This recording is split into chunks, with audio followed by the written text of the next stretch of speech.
Thank you very much.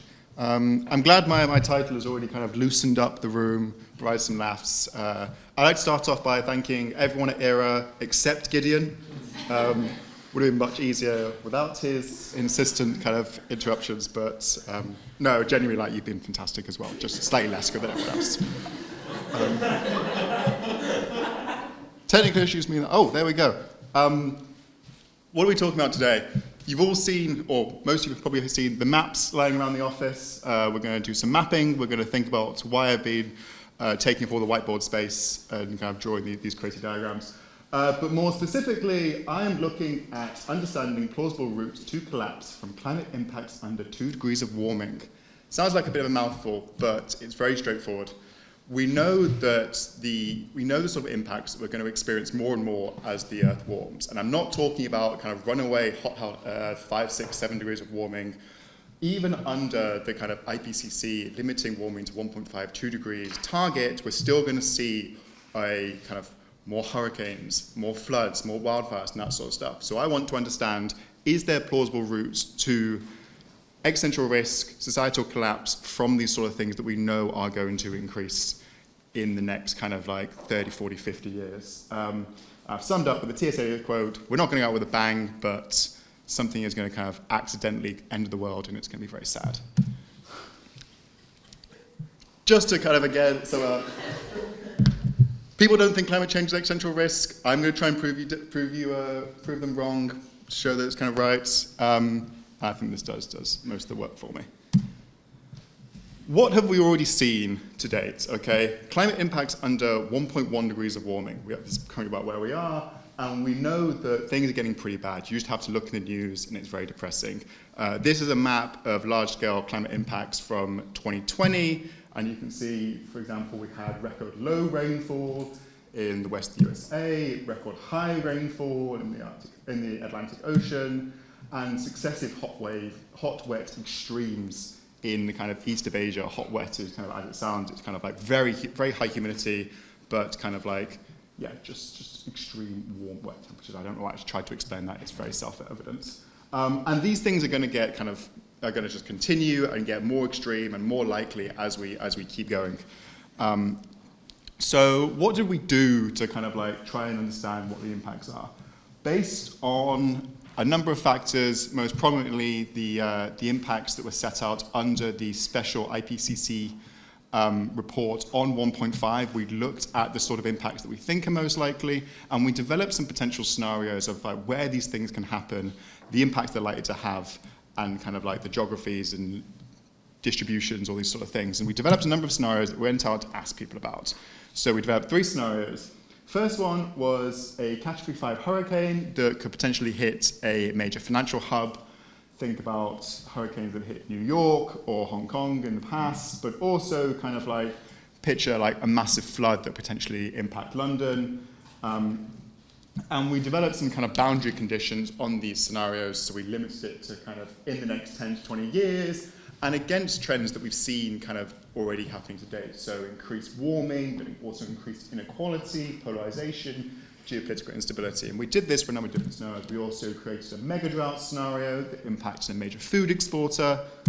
And we created an impact of a prolonged heat wave with a wet bulb temperature over 35 degrees. So that is kind of the wet bulb temperature which kind of humans can't survive more than an hour outside without some sort of kind of artificial cooling. And again, we put some geographical constraints on it and similar kind of trends. And what we did, we went out and asked kind of a bunch of experts in this space to kind of like tell us what you think would happen under these conditions. Like paint me a story, tell me a story, paint me a picture of the impacts of these different scenarios, and we can think about where they go wrong, what the resiliences are, what the mitigation efforts are, and that sort of stuff. So in the past, over the summer, we've held 8 interviews with experts in these various fields. And broadly kind of asked them a series of questions. We explored the first order events from one of these impacts. We then asked them kind of why these things, when we're already seeing them, don't get really bad, what are the kind of mitigation and resiliency mechanisms that are in place, and then how do they cascade out to the third order systems? How do they impact migration, politics, economics, finance, all these different things, and kind of like see where all these impacts can go. We then had the slightly depressing worst case scenario question where I was like, tell me theoretically how things get really bad, how do we get to the end of the world, to start to understand what are the roots and the mechanisms through which these things start to happen. And then we kind of like did a bit at the end where we asked people to kind of like say, have you missed anything? Can we simplify these diagrams and that sort of stuff? So that was kind of the method and kind of approach that we took to doing this. And then we made some maps from it. I was expecting more laughs at this one. Maybe this is too low for you people. This is probably unseeable. I'm really sorry. Is that a laser? I can't laser, I'm sorry. He's mad at me. My arrow. Look at this. Is it the top? Oh, look at this. Okay. I'm going to have to go through a bit. I'm going to very slowly go through this, and the other ones are going to be faster, so I apologize. I probably should have thought about this beforehand. We started off, in this example, with a wet bulb heat wave, and talked about what are the kind of first-order impacts that happen. Main ones we think about is kind of potential violence stemming from a heat wave, and also inability to work and food shortages. These then stem into kind of our cascading impacts. What are the impacts on the political system? We can see potential kind of political violence stemming from just violence in the community, but also kind of perception of like political failings and ability to deal with a heat wave that leads to kind of like social unrest, political unrest, and that sort of stuff. And we see with these different arrows that they all kind of integrate, feedback on each other, kind of make each one worse. And then one potential outcome, and again, this is one thing, it's not like definite or even everything, is that the government or the policy of the day say, we're going to need a distraction. Like, things are getting really bad, what we're going to do? We're going to create a distraction, and we're going to look to our neighbor, we're going to look to our enemy, and we're going to solidify at home, and we're going to kind of create a fight abroad. And this is how you get to geopolitical tension and then potential regional conflicts, and before you know it, you're in some sort of global war or nuclear conflict. And then, so this is kind of one potential scenario that we developed, and then with an interview, and then we built on top of this a number of additional people. I'm not going to go all through these ones in detail, because it gets super messy. But you can see kind of clearly that they have kind of similar routes to collapse. We've got a different number of endpoints. We've got kind of the rise of authoritarianism. We've got the potential for nuclear war. We've got great power conflict. And at the end, kind of the collapse of the global financial system or markets.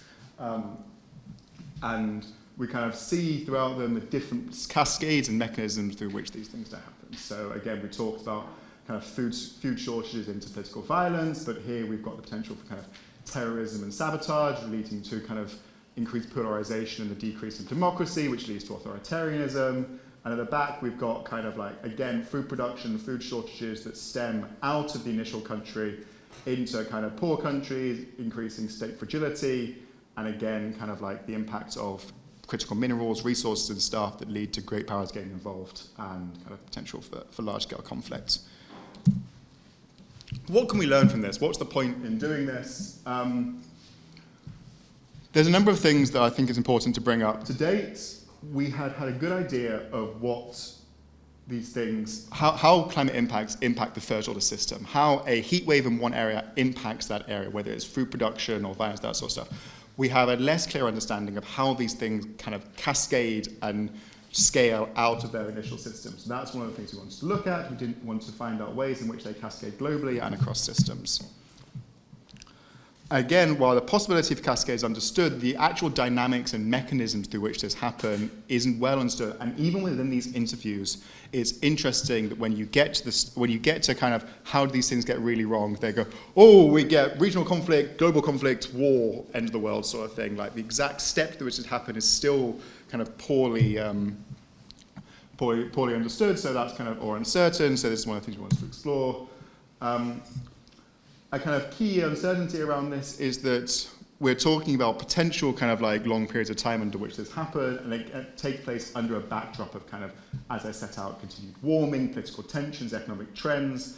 And so the things we're setting out here are not kind of definite or even likely, but when you start to interact with all these different kind of like, trends and dynamics and stuff, this is the sort of thing that we could start to see if we're very unlucky. And finally, this wasn't included in the maps, but we asked people about kind of the mitigating factors and the resiliences that can kind of stop these things from happening.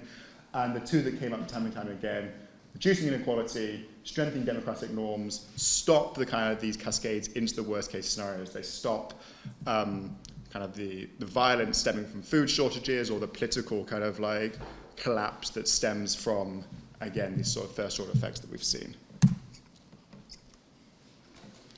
Another just brief interlude. So it's been 8 weeks, it's been some fun maps, but kind of what's this all mean? Where do we go from here? The key thing that we found out from this is it's as with all these different things, it's highly complex and it's very uncertain how we get from these impacts to a collapse. But we know there is a strong kind of consensus amongst these experts that there are a number of different ways that collapse could happen from these 1.5 to 2 degrees sort of warming events. And so we should probably understand how they happen and why they happen. As I've already said, we need to understand kind of how these impacts interact with contemporaneous crises and trends that we're already seeing. Thank you. Such as inflation, polarization, conflict, and coups, just to name some other bad things that are happening around the world. It's unlikely that kind of like one event on its own, like a hurricane, a flood, that sort of stuff, is going to cause global collapse. But when you start to pile it on top of high levels of inflation, high levels of polarization, a potential coup in a region that's also had a food shortage, these things all interact in very complex ways, and we need to kind of understand and think about these things in more detail. And again, kind of, while we're beginning to understand it, we need to understand particularly the vulnerabilities that allow for these cascades to happen. So again, I've talked about the contemporaneous events and crises that interacts with it to cause these kind of crises or collapse. But there are also a number of background conditions I mentioned before around the trend of kind of inequality and democratic norms, but kind of like, again, we can start to think about these key vulnerabilities and mitigate them today to actually stop these things from happening. Thank you. Perfect. Okay.